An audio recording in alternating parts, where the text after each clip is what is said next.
Blueprint by GreenShoes Creative Writing.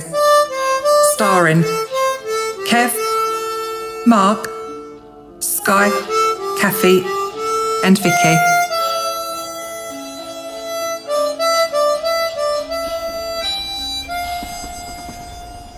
It was the 15th of August 1937. The heat was sweltering. The air conditioning was a welcome relief to the passengers of the Bluebell steam locomotive.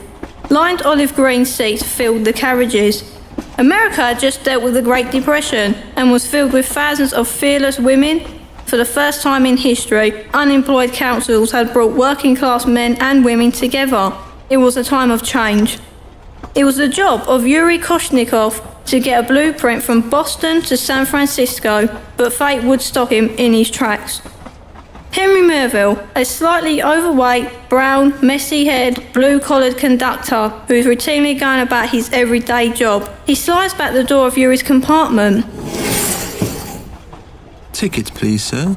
Yuri's body slumps onto the floor with a thud. Henry gasps aloud and runs off towards the dining carriage where other guests are.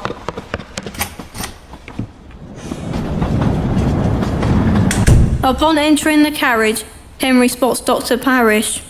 Ah, Dr. Parrish. Glad you're here. Please come. I think I found a body. Good gracious. Show me the way, Henry.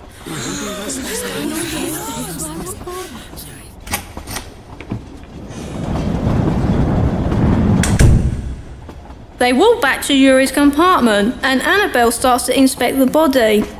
Dr. Annabelle Parrish has long red hair, trouser suit, long boots and a fake fur with a round hat. Have you got a notebook, Henry? Yes, ma'am. I want you to take notes.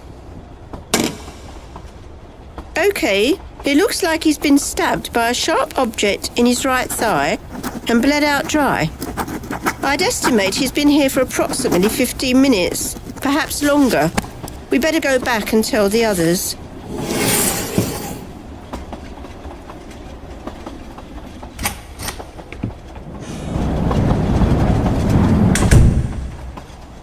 Is there a policeman or anybody in authority on board? I've found a body and need help. Ex-policeman Neville Stock has short-cut black hair, blue suit, long overcoat, tie and a white shirt, blue shoes and a trilby hat. Yes, I am an ex-police officer. Show me where the body is, please, Henry. Can everybody else please stay here?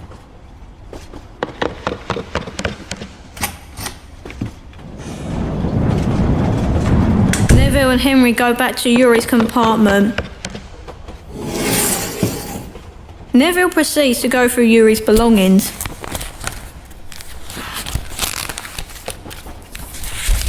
To discover more about the victim, he takes documents and blueprints and covers the body, and when finished, goes back to the dining carriage.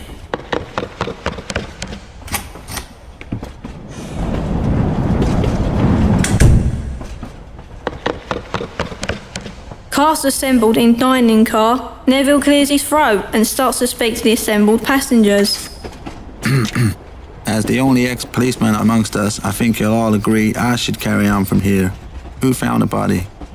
I was doing a routine ticket check to make sure all was well. I saw Yuri's door ajar, but when I tapped I got no answer, so I opened the door and saw Yuri slumped on the floor.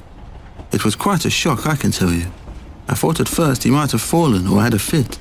But as I moved closer, I could see he was dead. It was then I noticed the blood seeping onto the floor from the leg area. What time was that, Henry? 11:45. It was the time I always do a routine ticket check, so I can find out who wants lunch and whether they want to eat in the dining car or the buffet. Neville turns to Dr. Parrish. How long do you think he's been dead, Dr. Parrish, and what was the cause? I would put time of death between 9:15 a.m. and 11:15 a.m. I guessed he'd been dead at least 15 minutes before he was found. As far as I could see, he'd been stabbed with some kind of stiletto knife through the femoral artery. But a post-mortem would define accurately the time and method. Thank you, Dr. Parrish. That will be all for the moment. Neville turns to Robert Burner, who has curly black hair, plaid trousers, long black boots, white shirt and a long coat.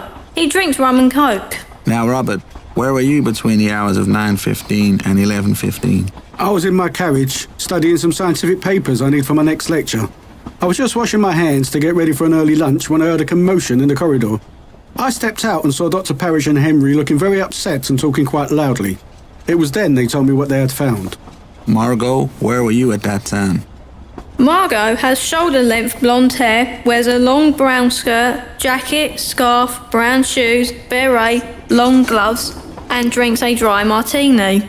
Reading a book in my carriage. So you were alone at the time? You know me, darling, I like to spend time on my own.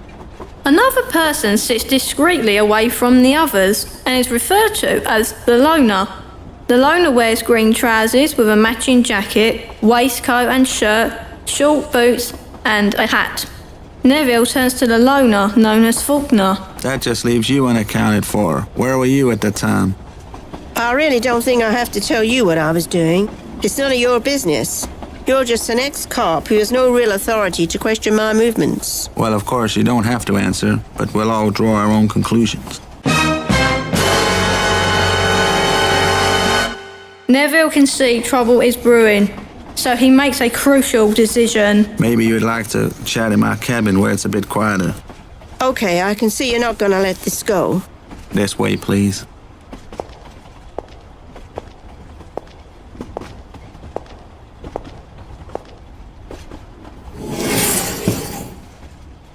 Right then, let's not waste any more time. Are you gonna tell me who you are, or is this gonna get messy? Is that a threat, Neville? Of course not. But we don't have time to dilly-dally with time wasters. Allow me to introduce myself. I'm Miranda Faulkner, FBI. FBI? On this train? Why? I was tracking the movements of the victim. What for? That's classified. All I can say is he stole something. You have his belongings, don't you? Yes. Nothing on the body but this. Faulkner opens and looks at the blueprint, where she spots a photo hanging out of the bag belonging to either Neville or Margot. She pretends to drop the lid of the film and picks up the photo. Come, we need to talk to Mr. Burner.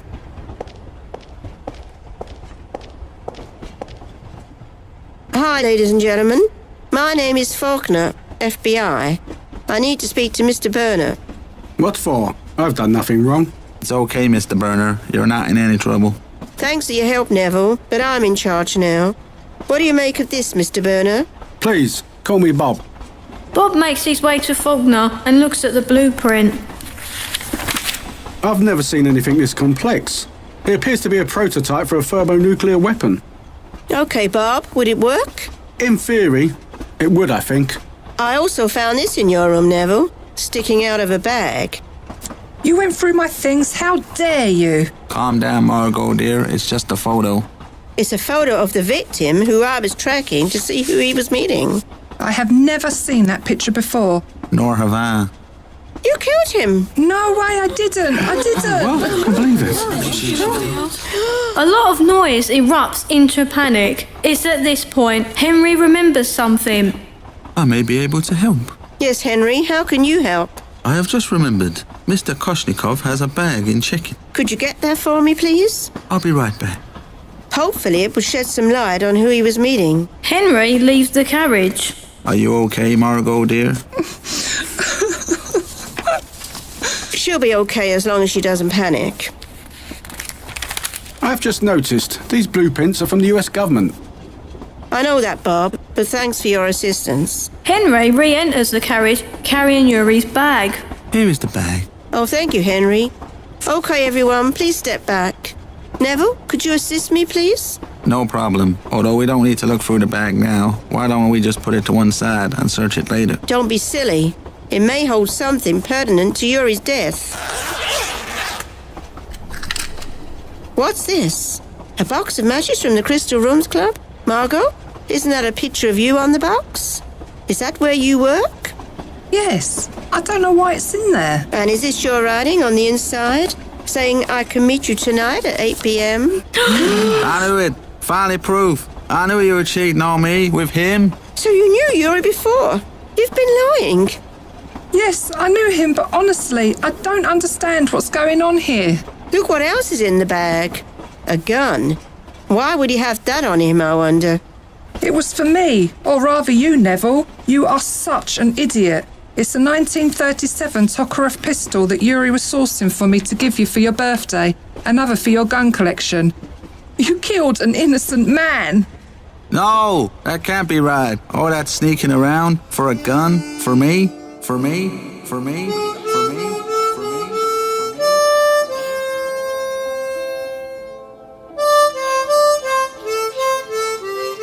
And that concludes the mystery surrounding Yuri's death. Killed in a fit of jealousy. By a man who once caught killers.